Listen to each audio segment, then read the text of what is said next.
review and you'd like to see clarified.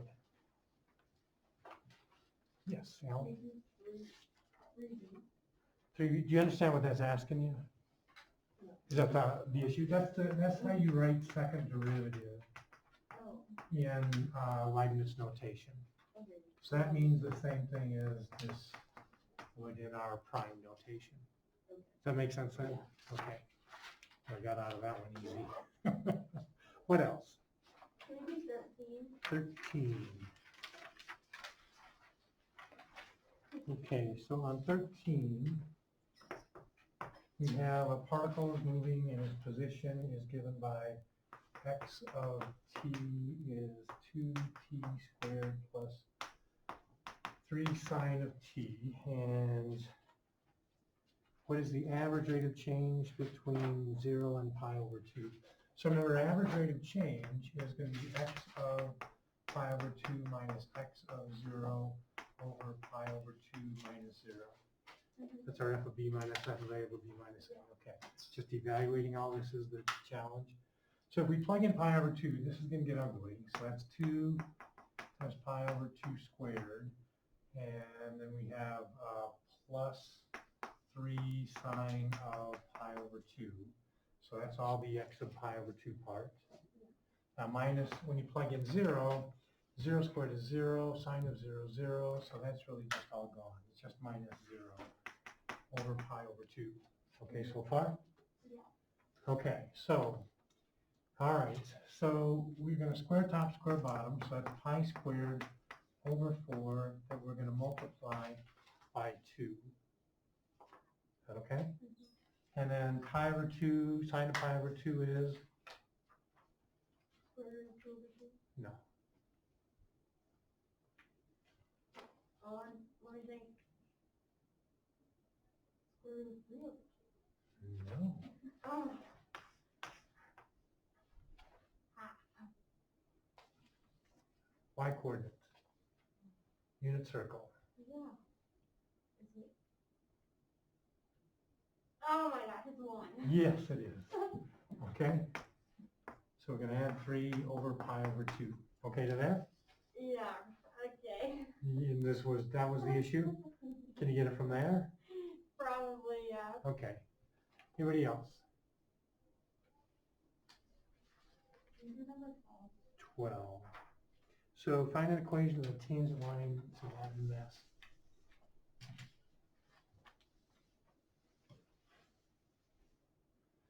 Okay, so on 12, we have half of x is x squared e to the x, and we want the tangent line at x equals 1.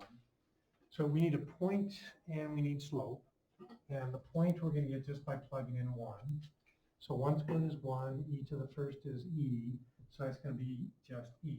So our point is this kind of strange looking 1 comma e. Now, to get the slope, we need the derivative. And the derivative here, we need to see this as a product rule. So that's going to be the first x squared times the derivative of the second, which is our favorite derivative, e to the x is e to the x, plus the second e to the x times the derivative of the first, which is 2x. And then we're going to evaluate this at 1. So 1 squared is 1, and that's going to be an e.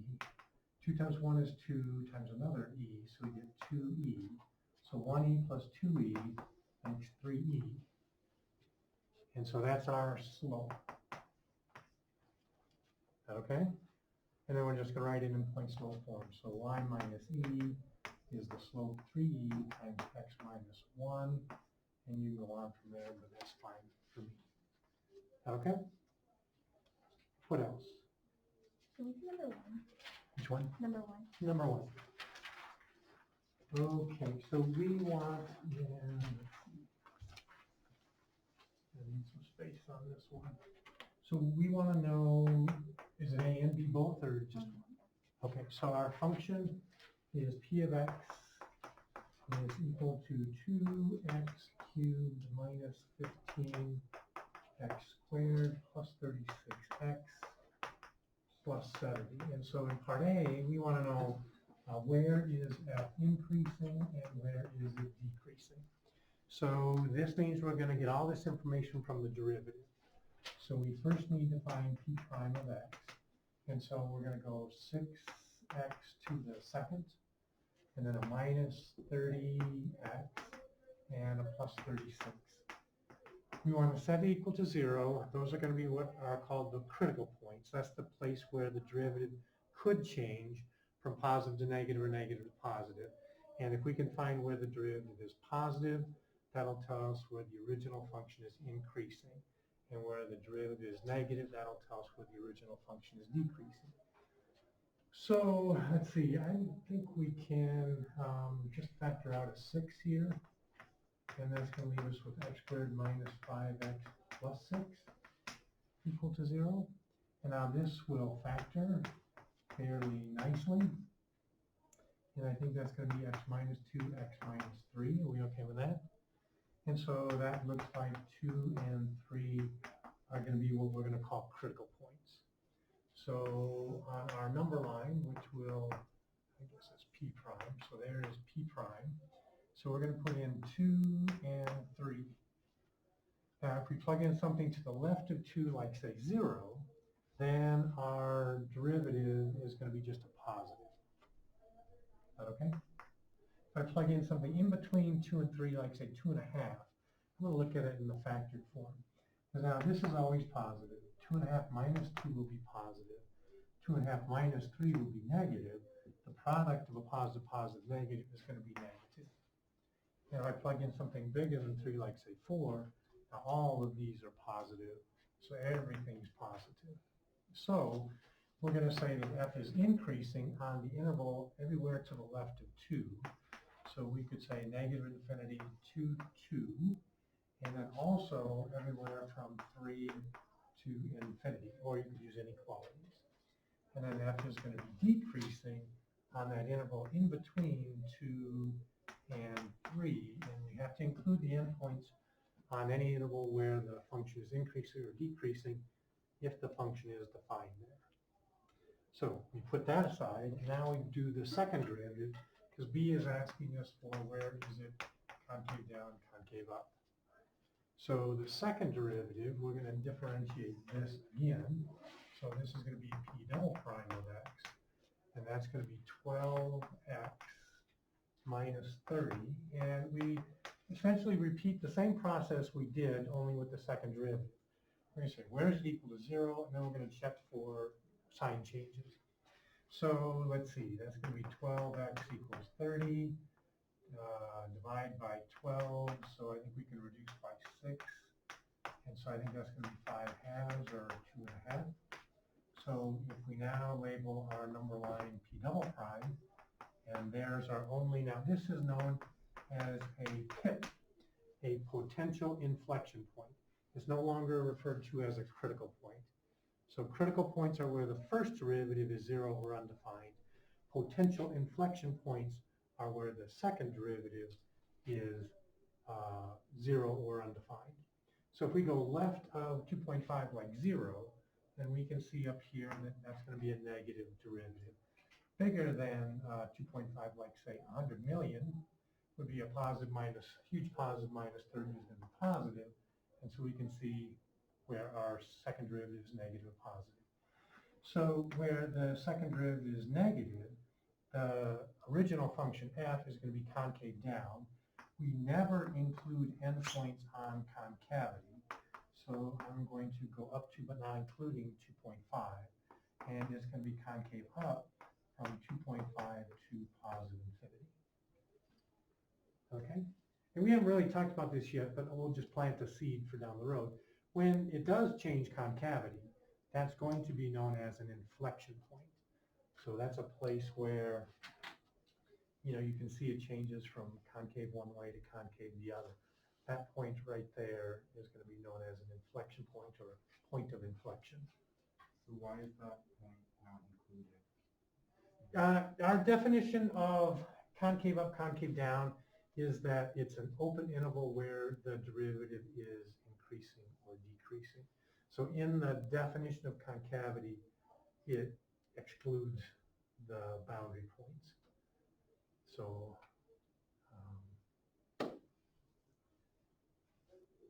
what else? Yes, Change of 15. 15? Yeah, so now we want where's the second derivative of 0 if we have e to the x squared?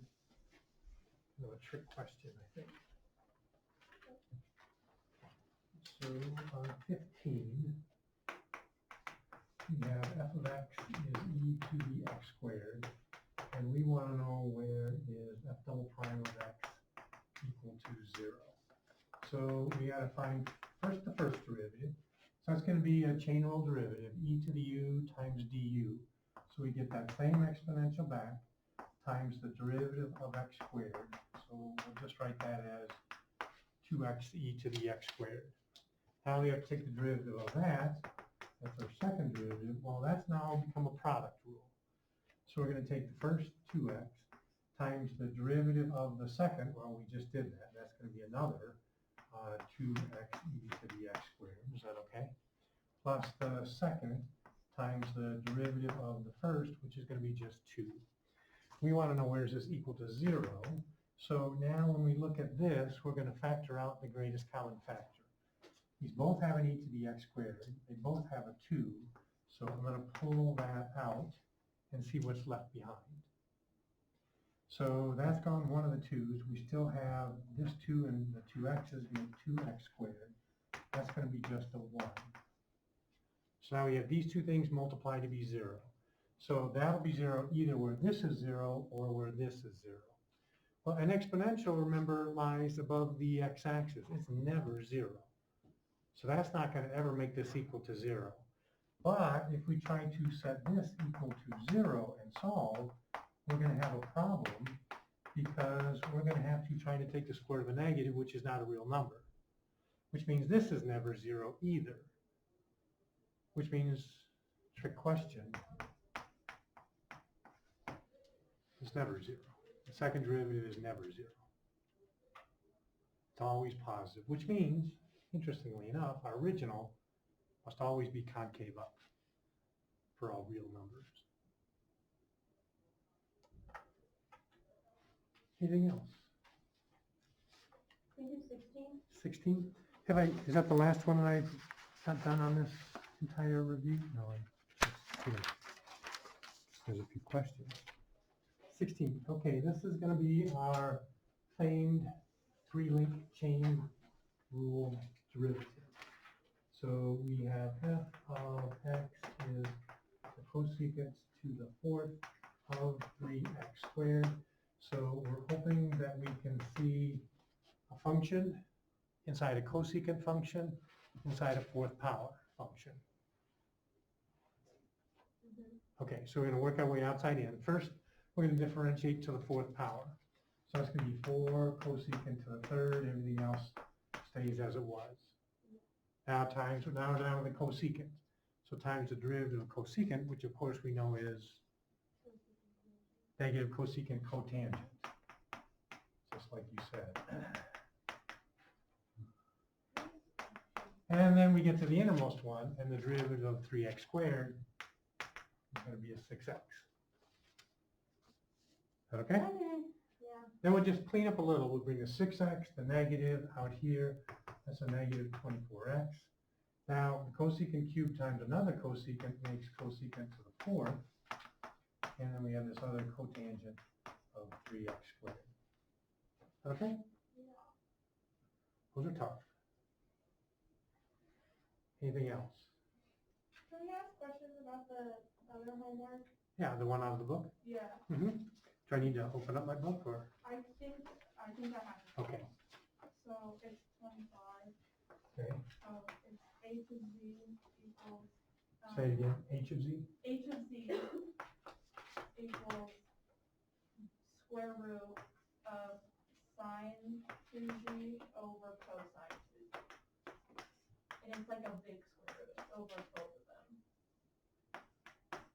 I have a resistance to those z's. Something like that. Yeah. So, I mean, we can do it a couple of ways. We could do our quotient rule and our chain rule and all that. I think I would probably just say, can we just call it tangent of 2z? It might be a little bit easier.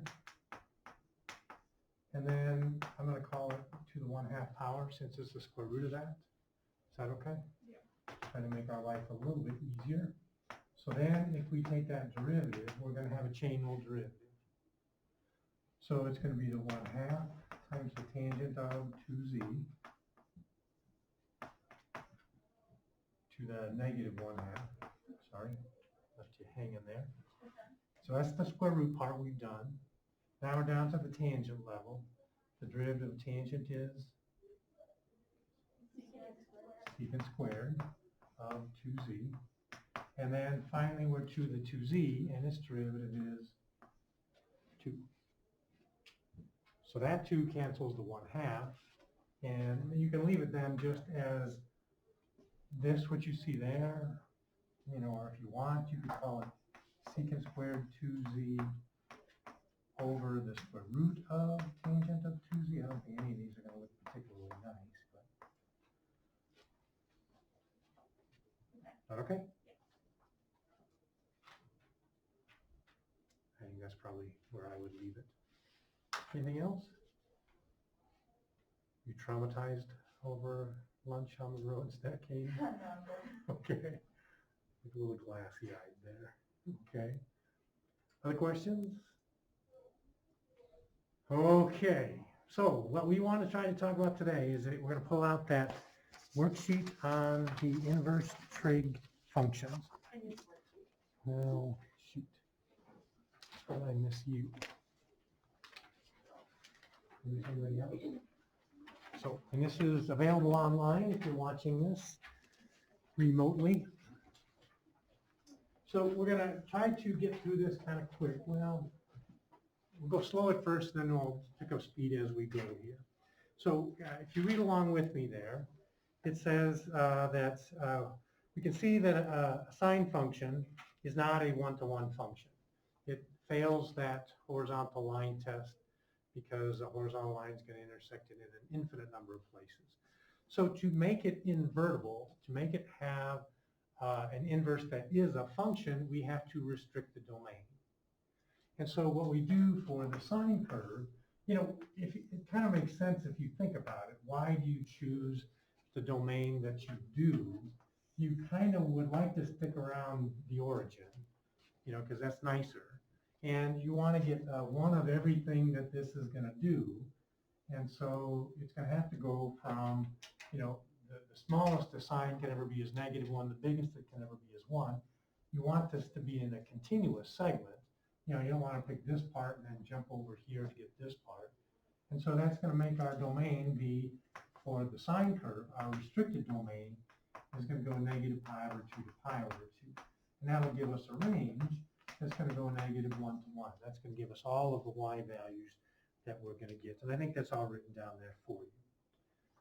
So then on the worksheet, it shows you then what the graph of the inverse sine looks like. Now, we have to be careful here. There's some notation that can add to the confusion, and we don't want it to. So these are 2 different names for the exact same thing. So this is not sine to the -1. That is not, because the reciprocal of sine would be cosecant. We already got a name for that. This is using that inverse function notation. So it's saying that sine is the original f of x, and this is how we're going to write that inverse sine. So later, I think, I'm not sure the age of these, it's also called an arc sine, because if you remember, the way you get the unit circle, for example, if we're in radians, that angle is that arc length. And so that's what this is really saying, is what is the angle whose sine is x, because it's an inverse of a sine. Right, sine function, you input an angle, π/2, π/3, whatever you want, and you output something y-coordinate on this unit circle, some number that's going to be between -1 and 1. So an inverse sine, you're going to input some number between -1 and 1, and you're going to output an angle.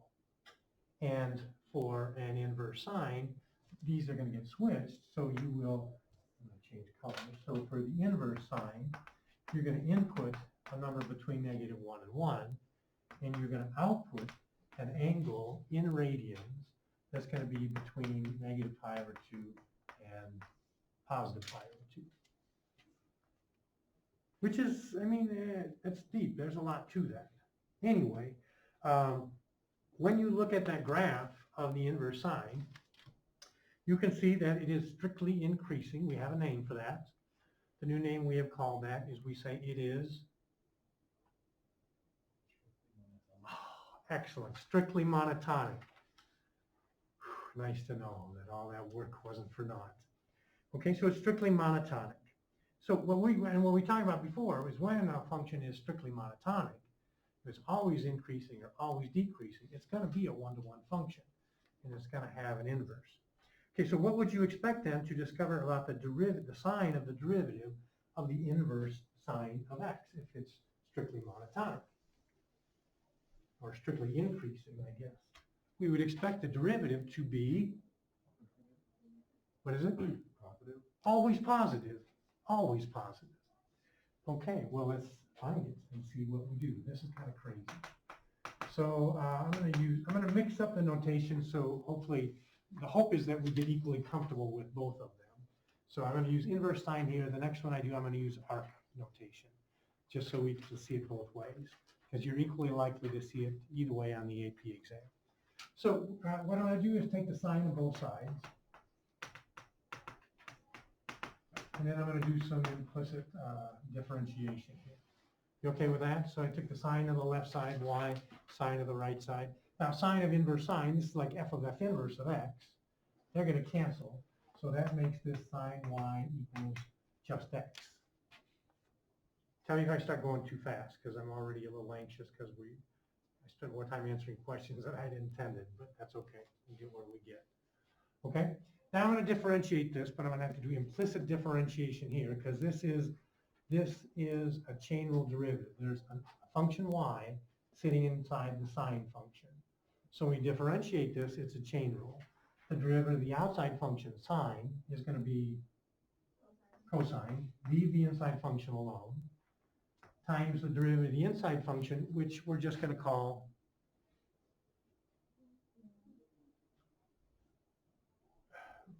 I'll say it louder, the derivative of the inside function, which we're going to call y prime. Right? Implicit differentiation, remember that? So we don't really know what it is, we're just going to call y prime. That symbol is going to represent the derivative. This is what we're trying to find, by the way, because this was our original function. I don't know what the derivative of the inverse sine is, but I'm going to find it, because I'm going to solve for this y prime here momentarily. Ainsley? Yeah. You sure? Yeah. It didn't look like you were okay with that. The derivative of x is going to be 1. Okay? Now, I'm going to solve for y prime, so I'm going to divide that cosine y to the other side. So I'm getting y prime. Now remember, y was the inverse sine, so I'm finding the derivative of the inverse sine here. That is right now 1 over cosine y. What does that mean? Well, the cosine of y, remember, y was the inverse sine. Now I'm going to ask you to think real hard. What does that mean? What does an inverse sine tell us? Remember, a sine, if I wanted sine of something, you input an angle, you output a number between -1 and 1, y-coordinate on the unit circle.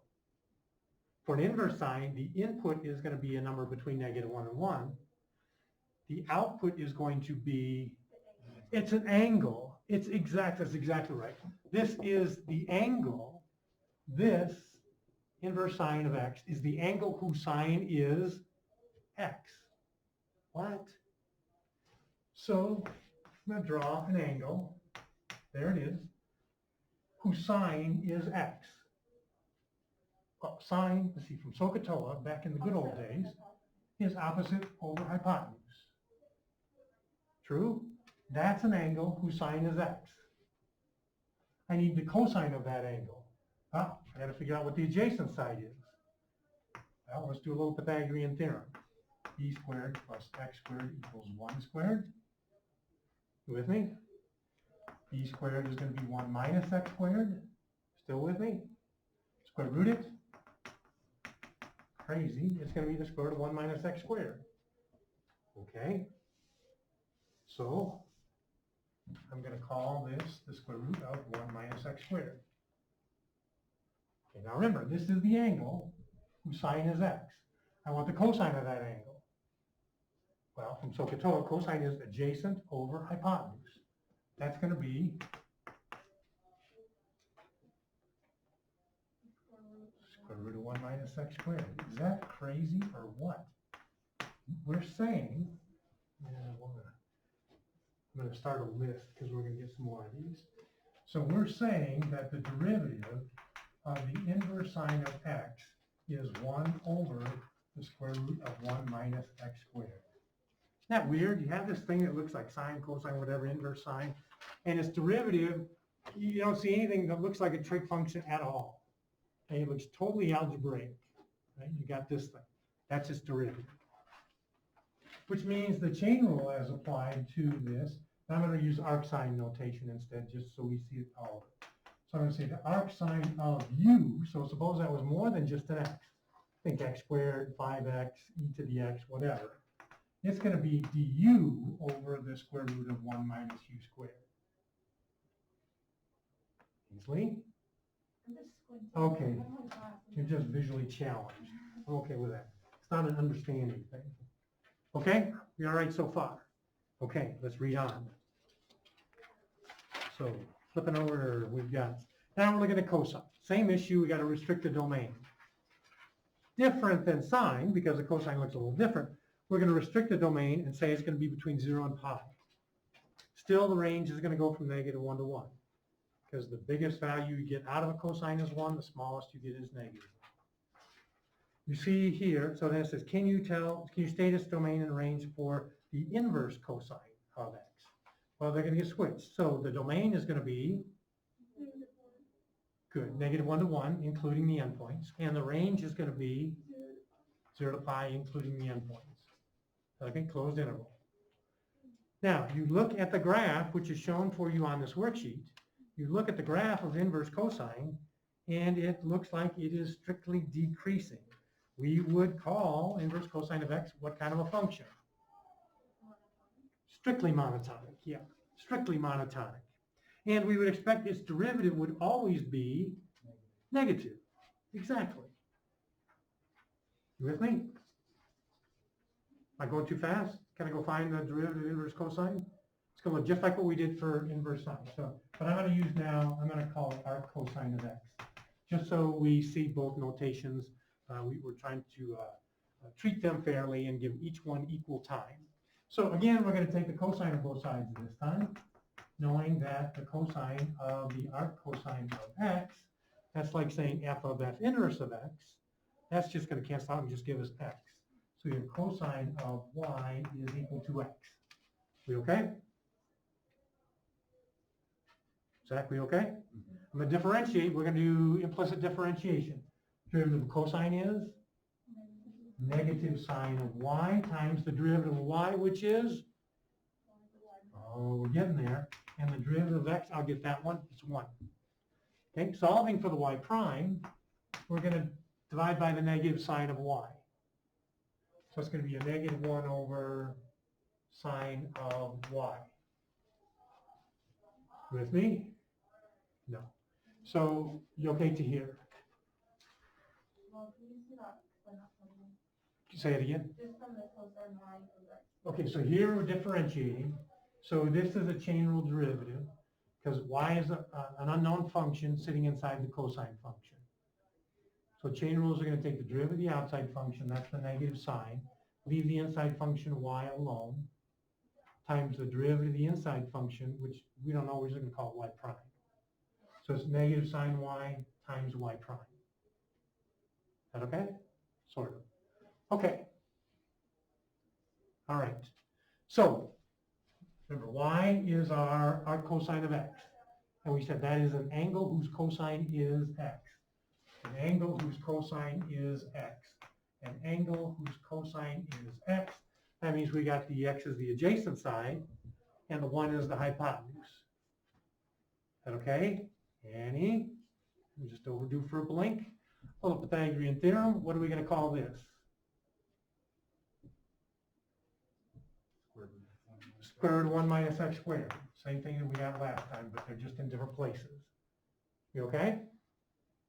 Taylor? Yeah. Okay. So now we want the sine of this angle. Sine is opposite over hypotenuse. So that's going to be y prime is negative 1 over, there it is again, square root of 1 minus x squared. Oh, well, this isn't all that surprising, is it? We saw this before with derivative of the trig functions. If the derivative of an inverse sine is 1 over the square root of 1 minus x squared, then it's not surprising that the derivative of the inverse cosine, that the derivative of the inverse cosine is negative 1 over the square root of 1 minus x squared. Then the same thing, just different by a sign. Okay, squint eye, did you get that? Yeah. Okay, so then the chain rule as applied to an inverse cosine, the derivative of an arc cosine of u is going to be a negative du over the square root of 1 minus u squared. And I guess I should have, let me go back a minute. Looking at the derivative of arc sine, we said that the arc sine was strictly monotonic, always increasing. Its derivative should always be positive. And a square root is always non-negative. So you have a positive over positive. This is always positive. And likewise, the derivative of an arc cosine, which is always decreasing, the derivative will always be negative because this square root is, again, non-negative. So a negative over something that's never negative is always going to be negative. Okay? Okay, blazing on, we're looking at tangent and the clock. Clock is winning. So if you look at a tangent curve, remember it is periodic. You just keep getting these things over and over again. We restrict the domain just between negative pi over 2 and pi over 2. On the worksheet it says you include the endpoints. Technically you would say that's an open interval because it's not defined at negative pi over 2 and pi over 2 because you're trying to divide by 0 there. So its range is going to be negative infinity to infinity. You get all real numbers, right? Goes forever up, forever down.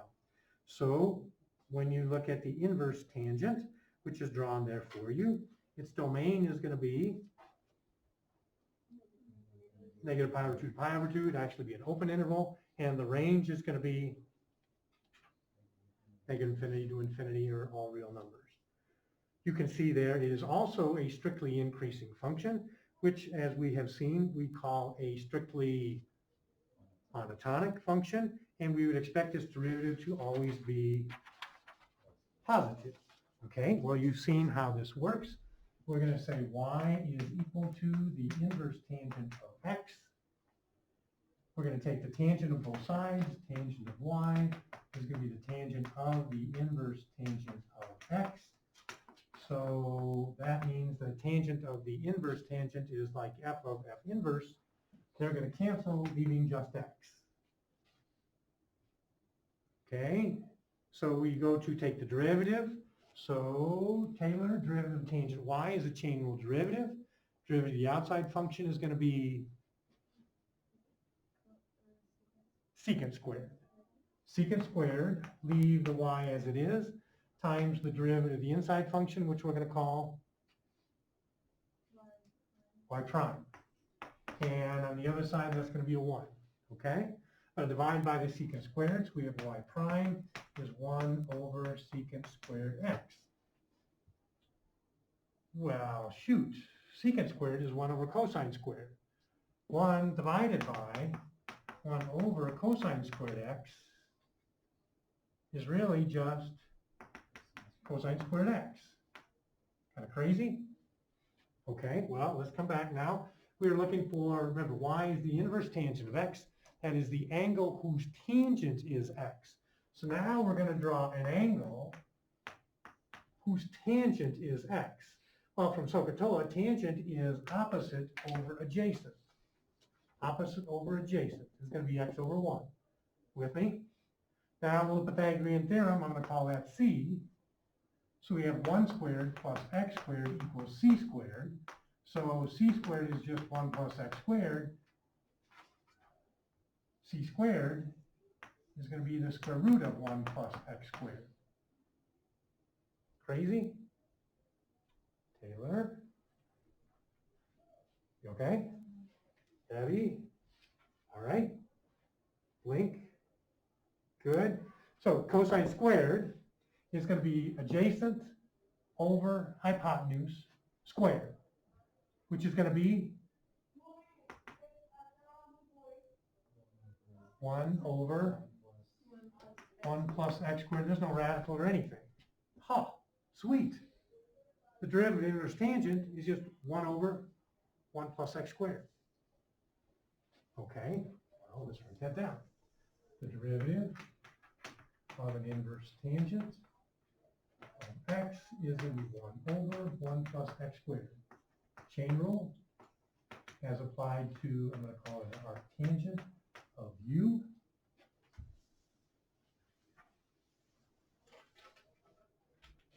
Is going to be du over 1 plus u squared. No radical at all.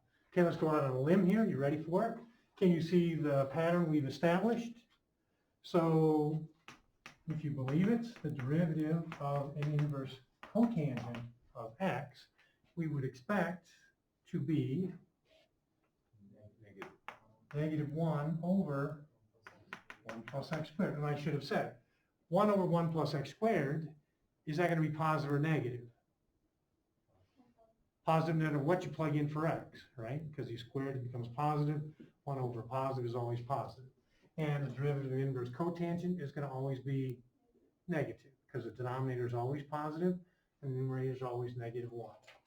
And so then the derivative of the arc cotangent of u would be a negative du over 1 plus u squared. Okay, now it gets hard.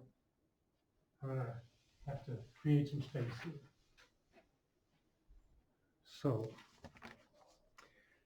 let's take a look, if you will, at now y equals secant of x. So if you remember where we got this from, you know, when we were back in our AP prep days, we would graph a cosine curve. And then we would say that since a secant is 1 over cosine, we would say that where the cosine is going to be 0, we're going to get a vertical asymptote. And we're going to share the high point, because when cosine is 1, then secant is going to be 1 over 1. But then it's going to blow up or blow up in the negative direction. And so this green is what our secant curve looks like. So what we do to restrict the domain there is we end up going just from 0 to pi, just like what we do for a cosine. And so what we get for our secant is going to be just this little piece there, which is 1 of everything. Okay? So its domain is going to be from 0 to pi, although technically it's not defined at pi over 2. Its range, we can say, is either y greater than or equal to 1 or y less than or equal to negative 1. You see that? We get the y values that go from 1 and forever up, and negative 1 and forever down, which can be written very efficiently as the absolute value of y is greater than or equal to 1. That says this same thing. So that's how you oftentimes see it written. If you like this one better, that's fine. You just still have to understand that that's saying the same thing. Then you can see what the inverse looks like. It's drawn there for you, which is kind of funky looking. Now you get a horizontal asymptote at pi over 2, whereas we had a vertical asymptote on the original secant curve. And we're going to switch the domain and ranges. Okay? Now, when you look at that secant curve, can you see that even though it's in 2 separate pieces, do you see that it's increasing on both of those pieces? I need nods of heads. Okay, which means its derivative is going to have to be positive. That part is where it gets kind of crazy. Okay, because we know it has to have a positive derivative because we've seen what the graph looks like. And so we need that kind of piece of faith there. I lost my nice big piece of, here we go. So now we're going to try this same strategy that we did before. Here's our inverse secant. We're going to take the secant of both sides. Secant of y, secant of secant inverse of x. Is that okay? On the right side, we're just going to get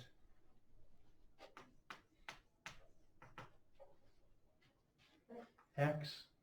Okay, now here we take the derivative again. So chain rule derivative on the left side, the derivative of secant is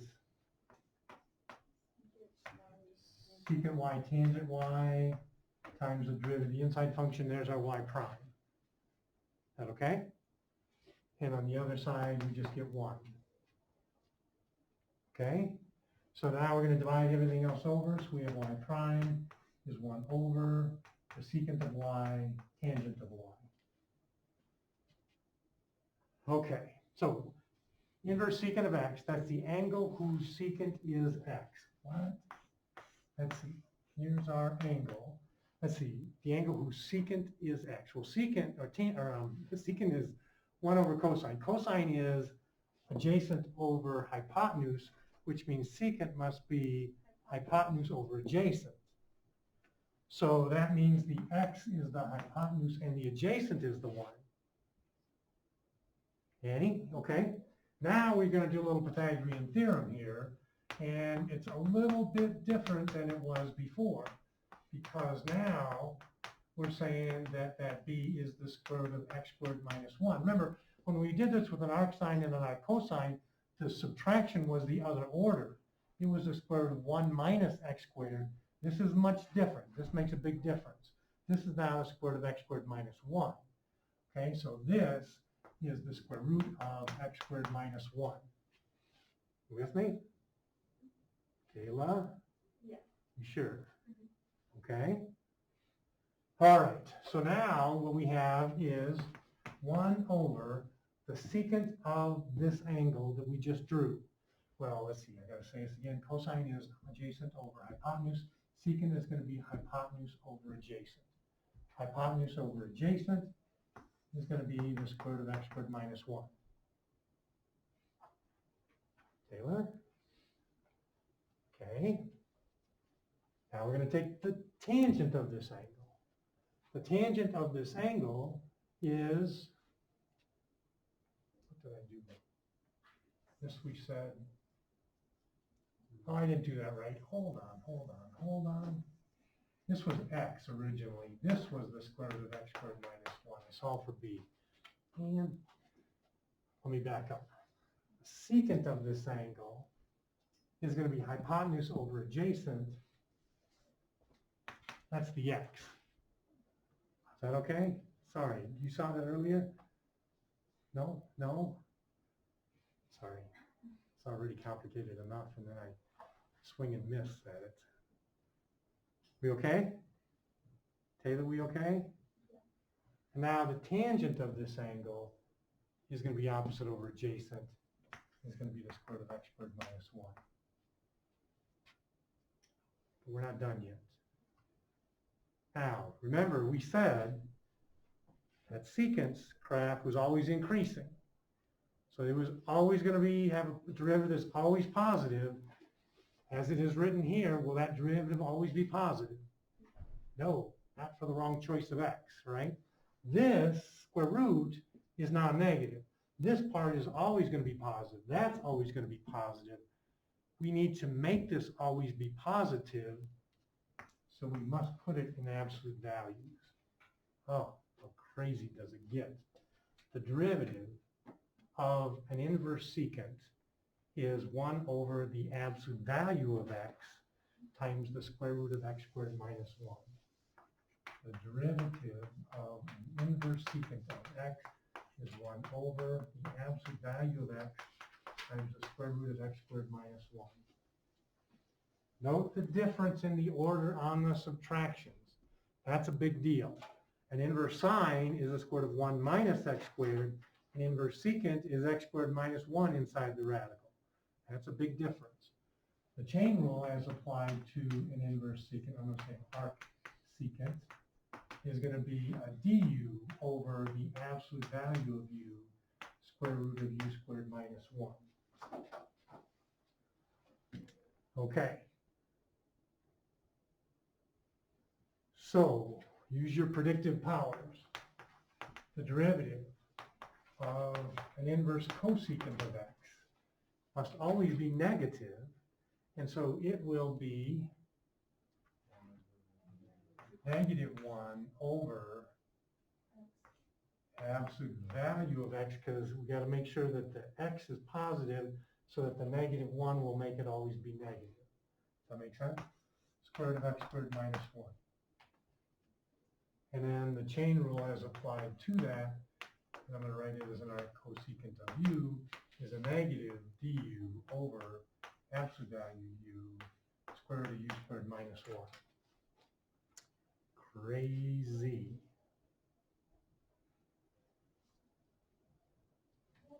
Let's do an example real quick before we go on to the stuff that's on the rest of this worksheet.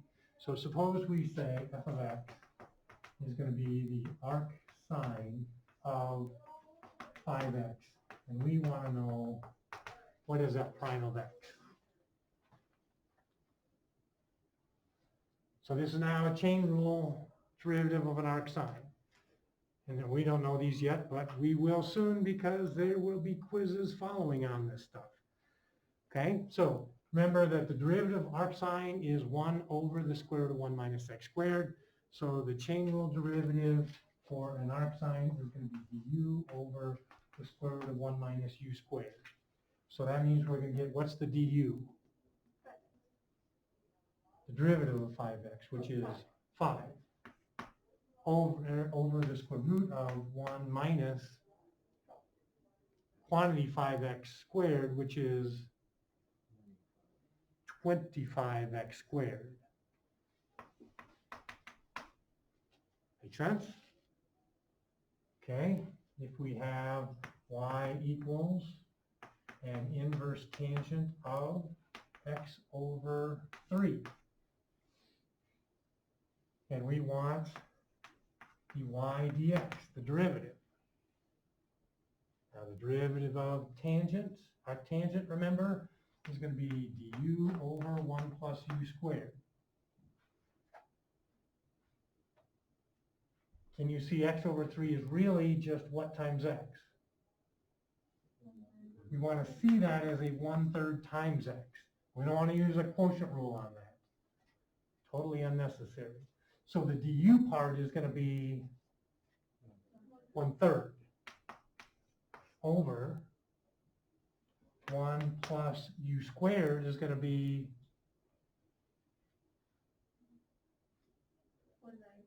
1/9 x squared or x squared over 9 either way. Okay? Now, on an AP exam, that'd be terrific. Not on mine. I don't want fractions and fractions. How can we fix that? Decimal. What's that? I said decimal. Oh, good luck. It's going to be repeating decimals.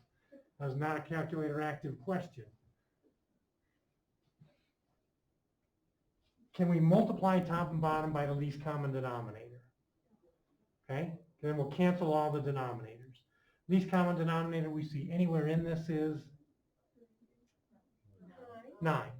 So we're going to multiply top and bottom by 9. See it? On top, 9 times 1/3, it's going to cancel, just be 3. In the denominator, we're going to distribute. So that's going to become 9 plus x squared. There's our derivative. Crazy, crazy, crazy. Try to do the rest of this worksheet. There's some challenges there. The solutions are on Canvas, are posted on Canvas, and there's a video that will walk you through how to get those, because it's not obvious, and it's been a long time since we've done this in our AP prep days. Now we got a test coming up on Friday. Remember to check Canvas every day because there are going to be AP classroom assignments almost every day. And some people are giving away points that are easy points to be had.